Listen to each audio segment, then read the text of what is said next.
Right, so we've got a new engineer that says he will pass this car for engineering with coilovers and bigger wheels. So obviously, let's slam this bad boy back on the coilovers and see what it looks like on these VSKFs that have been sitting in the back of the garage for over a year.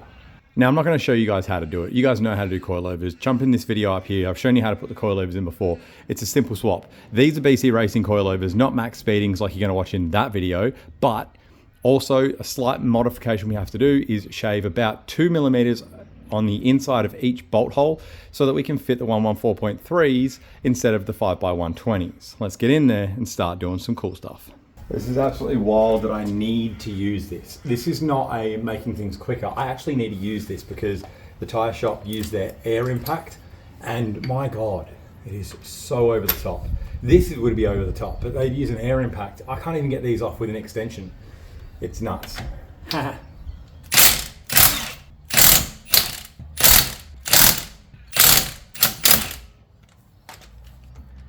You know the Newton meters on one of these? Do you know what it's actually meant to be? It's like 125 or something, foot-pounds or something like that. It's not crazy. This is a big boy, right? I do have the 3/4 inch 2000 Newton meter one. I'm not gonna ramp my wheel nuts up with that. It's gonna just strip the bolts. I'm surprised these didn't get stripped. Jeez. So suspension is going to be the first job. It's super easy. Like I said, it's not a how-to, but we're going to rip this out, new one in, rip this out, new one in. Pretty basic. 1 bolt, 2 bolts, no bolts. This is the scary bit because you have to push this down with your foot. Like you have to grab the wheel arch, grab this, push that down and pry that out. It's not fun, but putting the new one in, it's way shorter and it just kind of just sits there and flops around like a wizard's sleeve.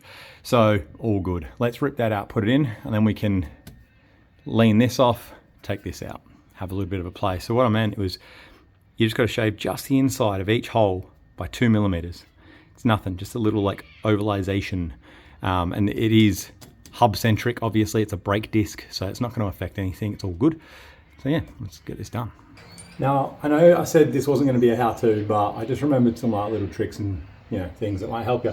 If you're doing rear suspension on an E46 and you're trying to get your rear strut in, don't bolt it in the top and then try and line up the bottom, because then you're going to get your jack and try and line it up and this and that, and trying to get a thread with a jack and a this and oh, it's a headache, right?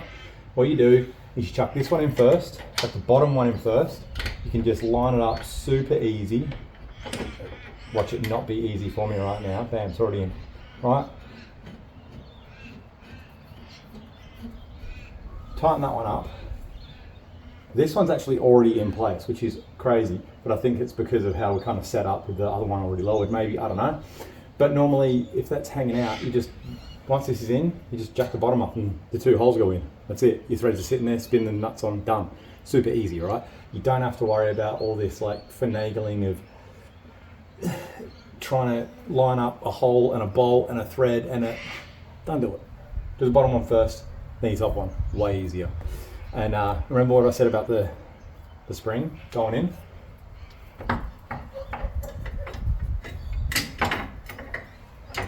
Well, that's it, in. It's that easy. The other one had to like get it out. What I suggest is kind of this motion. So you grab it like that, grab it here, and you step on it and push it down as far as you can, and you flick the bottom out. Don't try and flick the top out because you've got this like full frame up here. It's not gonna do you any favors. Try and flick the bottom off the lip there. You're done. All right, I'll stop trying to inform you guys on how to do things you already know how to do. Alrighty, now onto the fronts. Fronts pretty similar, like not, but they are. You know what I mean? Up, wheel off. 1 bolt, 3 bolts. Slide it out, slide it in. Pretty similar. We do have to change the end link because the end link on this is super long. I do have adjustables. My adjustables are not that much shorter, but they're shorter and they're brand new bushings, so let's chuck them on. Thanks to Bavenci, those boys, they sent out those. Go and check them out. They do have a bunch of parts, bunch of good parts too, like little convenient things like this. Super convenient, really cheap. Reinforcement plates for the back arms, stuff like that. This isn't sponsored, but just give them a shout out because they help me out. So let's get this on, get it down to its proper ride height and have a look at it. Whoa! There we have it, boys. Back on its guts. New wheels on. Oh. Now, bear with me, boys. This is not exactly how it's going to sit. These obviously need to settle a little bit, and I need to just play with everything, because obviously dropping the car like 2 inches, the back has towed in heaps, the front has towed out heaps. I'm actually, you know, a little bit too much information. I'm going to put the old wheels back on, drive it to go and get a wheel alignment, then put these back on again, because I can swap and change now that the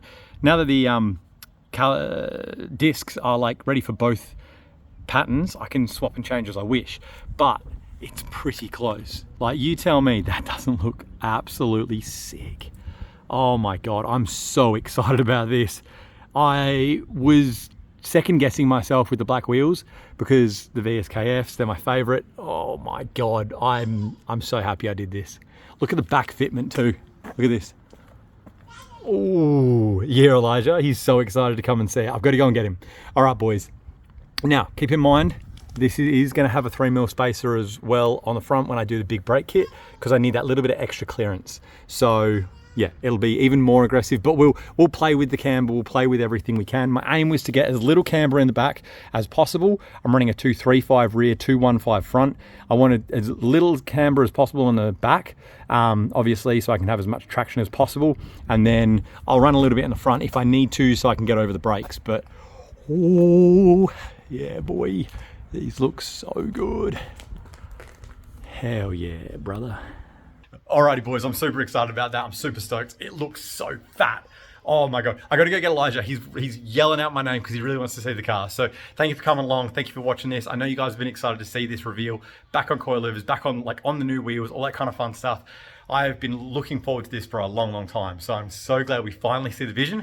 Let me go get my boy. He wants to come see it. I'll see you all in the next one. Please like, comment, subscribe if you want to follow us along. If you like my story, if you like my stuff, do it. If not, all good.